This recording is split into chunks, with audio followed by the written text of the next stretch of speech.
Il y avait de faibles hommes, et puis des femmes faciles, et des femmes fatales, qui pleuraient, hurlaient, sanglotaient, devant des hommes de paille qui flambaient. Des enfants perdus couraient dans des ruines de rues, tout blêmes de savoir qu'ils ne se retrouveraient jamais plus.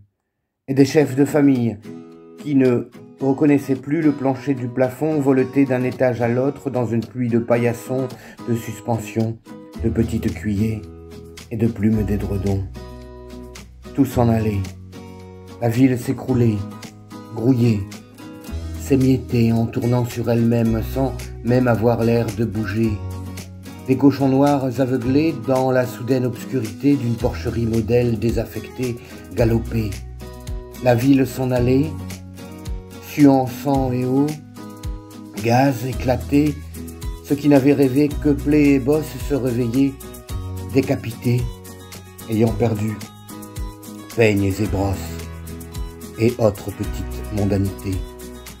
Une noce toute noire morte sur pied, depuis le garçon d'honneur jusqu'au marié gardait un équilibre de cendres figées devant un photographe torréfié, terrifié, nouvelle ruine toute neuve, hommage de guerre, jeu de reconstruction, profits et pertes, bois et charbon.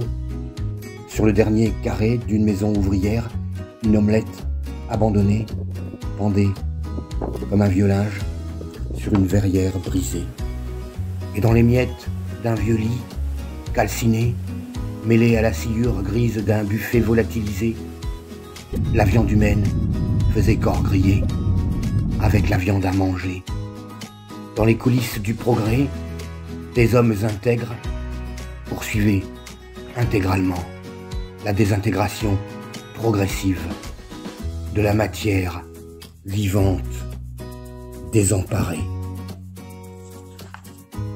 Tout s'en allait. Jacques Prévert. La pluie et le beau temps.